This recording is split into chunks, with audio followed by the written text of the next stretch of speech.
보호주의나 구조적인 파라다임에서 나타나지 않았던 개념입니다. 안전식품 먹거리 안전 문제라든지 환경 문제라든지 농촌의 어떤 농촌다움이라든지 이것은 보호주의나 구조정에서 나타나지 않았던 그런 새로운 특징들이라는 거죠. 자, 그럼 이 문제를 해결할 수 있는 방식으로 이제 농업이 바뀌어야 되는 거 아니냐 하는 거고, 그것은 그렇게 본다면은 지금 현재 이 문제가 생겨났다고 해서 우리가 다시 보호주의로 돌아갈 수도 없는 거고, 구조정을 강화한다고 해서 이 문제가 해결될 수도 없는 거고, 그래서 새로운 어떤 패러다임을 창출해야 되는 거 아니냐 하는 그런 생각인 거고요. 그래서 21세기의 농업 농촌이 어떤 새로운 패러다임으로 진화해 나갈 필요가 있다 하는 것이 이제 개인의 전망입니다. 이 새로운 패러다임처럼 이제 OECD 국가를 염두로 두고 우리가 생각을 할 수 있습니다. 왜냐하면 여전히 저개발 경우에는 여전히 이제 뭐 환경, 식품 안전 이런 거 생각할 여력이 없잖아요. 소득이 그래도 하여튼 2만 불 이상 가야지만 식품 안전, 뭐 환경, 그죠? 이런 얘기 할 수 있으니까요. 실제로 그렇답니다. 1인당 GDP가요, 7, 8천 불 넘어가야지만 환경이 눈에 들어온답니다. 그전에는 뭡니까? 먹고 살기 바쁘다. 투럼 핸드 투마우스 살기 바쁘다는 거죠. 근데 우리는 무슨 2만 불 내고 최근에도 환경에 대한 국민들이 관심이 높아졌잖아요. 우리도 이제 환경을 고려할 때 된 거죠. 그래서 대부분의 OECD 국가들은 이제 굶고 먹고 사는 문제보다 환경, 안전 이런 것에 좀 관심을 가질 때가 됐고, 그래서 이 OECD 국가들이 먼저 선도적으로 어떤 새로운 패러다임으로 나가야 되지 않느냐 하는 겁니다. 그 이유를 이제 몇 가지로 설명을 드리면요. 먼저 환경의 측면에서죠. 나왔는데 그대로 뭐 간단하게 얘기 말씀드리겠습니다. 화석연료. 농업에도 화석연료 사용하잖아요. 그죠? 화학 비료 다 석유화학 제품입니다. 농기계 다 이게 뭡니까? 석유로 가는 겁니다. 그죠?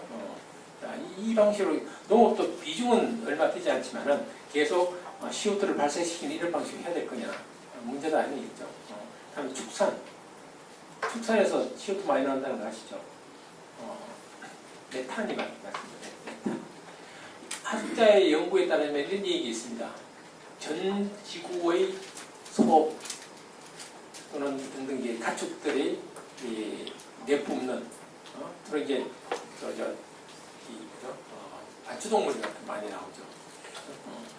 소 방귀라든지 이런 데서 나오는 메탄들이죠. 소 분뇨에서 나오는 메탄들. 그것의 CO2 발생, 이게 메탄이 CO2보다 정확하게 21배 더 높거든요. CO2 1하고 이제 메탄 1이 CO2 21입니다. 21배입니다. 근데 우리가 왜 자꾸 CO2 얘기하냐면요. 발생량 자체가 CO2가 압도적입니다. 메탄의 양이 작습니다. 그래서 그렇지, 메탄이 굉장히 기후변화를 유발하는 그런 거거든요. 그래서 세계 농업에 특히 축산이 유발하는 CO2, 그러니까 메탄을 CO2로 바꾸면요, 메탄 1에다 곱하기 21 하면 됩니다. 메탄이 1톤 나오면 그게 뭡니까? 탄소 21톤하고 같다는 얘기입니다. 그렇게 계산해 본 결과 자동차가 내뿜는 것과 비슷하다 하는 연구 결과까지 있습니다. 60을 좀 줄여야 되겠죠? 지구를 위해서라면. 그런 거라든지, 그리고 단작 경영. 구조적이라는 것이 코스터만 하는 거기 때문에 땅에다가 한 가지 품종을 지어가지고 그 품종의 코스트를 줄이려고 굉장히 노력합니다. 그죠? 근데 생태학적으로 제일 위험한 생태계가 어떤 생태계인지 아십니까? 단 하나의 종이 생존하는 생태계가 가장 위험한 생태계입니다. 사회하고 비슷해요. 북한이 왜 불안한 그런 국가냐? 당이 하나고 독재하게 되는 것 같습니다. 일시에 붕괴됩니다. 그런 경우는 갑작스럽게 외부친 경우. 자연 생태계도 똑같습니다. 생물종 다양성을 왜 강조하느냐면요, 여러 가지 생물종이 있어야지만 생태계가 건강하게 유지가 됩니다. 어떤 천적이 나타나더라도 그에 대해서 대응하는 놈이 나오거든요. 근데 딱 한 가지 종으로 구성되어 있으면요, 외부의 천적이 들어왔을 때 그것을 막아내지 못하면 전멸합니다. 무슨 말인지 아시겠죠? 그래서 농약 비료를 많이 치는 겁니다. 왜? 굉장히 불안정한 생태계니까. 얘가 해충이 한번 휩쓸었다면 확 다 죽어버리니까. 그래서 약을 많이 치는 것도 바로 그런 입니다. 그래서 자꾸 농업이 단작화되면요, 생물종 다양성이 점점 감소됩니다. 환경에 부담을 줍니다. 그리고 농화학자재 투입과 뭐 여러 가지 수질 사용을 유발하죠. 또 수자원 부족 문제. 아까 농업이 물을 가장 많이 사용한다고 그랬죠. 그래서 토양 자원 유실도 굉장히 심각합니다. 토양을 지구에 뭐라 그런지 아십니까? 표토. 여성들이 굉장히 중시하는 피부입니다. 아마존강을 지구에 흡하라고 하듯이 땅의 그 표토가 한 10cm 정도, 1cm 형성되는데 수천 년이 걸립니다. 이게 근데 경운이나 예가지 이런 걸 하게 되면 자꾸 뭡니까? 표토가 유실됩니다. 쉽게 얘기하면 여성들의 피부가 거칠어지는 거죠. 그러면 생산성이 떨어집니다. 근데 지금까지는 그런 걸 고려하지 않고 무조건 정산 뭐 등등 이런 것만 강조를 해왔기 때문에 그런 문제, 이런 문제들이 농업이 유발하고 있는 것들. 그래서 이런 부분을 제대로 좀 환경을 고려한 그런 농업으로 바꿔야 된다 하는 얘기고요. 이 표는 괜찮다 보십시오. 시간이 많이 길어지고요.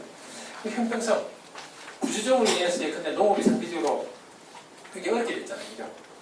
그래서 그 부분에 대한 문제도 해결을 해야 되는 그런 문제점을 안고 있습니다, 지금. 그리고 효율성, 그죠? 좋든 싫든 여전 개인적으로 그렇게 생각합니다. 이제는 농업이 형평성 어렵다고 해서 다시 아까 얘기한 보호주의로 돌아갈 수 있느냐? 못 돌아갑니다. 개인적으로. 정부 가격 지지를 마음대로 해줄 수 있느냐? 국제 하고 싶어도 국제 규범상 못하게 돼 있습니다, 지금. 그죠? 그래서 어떻게 하든 시장 경쟁에 적응을 해야 됩니다. 그리고 보조금도 한테 줄 수도 없어요. 그죠? 그래서 이 부분도 우리가 어떻게 하면 해결해야 되는 문제. 즉, 우리 농업이 어렵다고 해서 그냥 이 상태를 그대로 두고 그냥 계속 지원만 해주는 방식이 농업을 살릴 수 있는 방법이냐? 그렇지 않다고 생각합니다. 어떻게 하든 경쟁력을 높여야 됩니다. 그 경쟁력을 어떻게 높이냐면 뒤에서 좀 설명드리겠습니다. 다음에 이제는 식량 안보 얘기 많이 했는데 요즘에는 식품 안전 같은 게 더 중요합니다. 미국 같은 광우병으로서 굉장히 충격을 받았죠. 우리 같은 경우는 경제 중국 농산물을 하면 사람들이 그냥 불안해하는 거죠. 이런 것들이 굉장히 중요한 문제로 떠오르게 된 거죠. 그다음에 이제 여러 가지 수급 불안정을 얘기하는 사람이 많습니다. 지금 회의용각에서 얼마 전에 한 달 전에 뉴스를 봤는데 2018년인가 한 5, 6년 뒤에 식량 파동이 올 가능성이 높다고 합니다. 왜냐하면 농업이 가장 기후에 취약한 그런 산업이잖아요.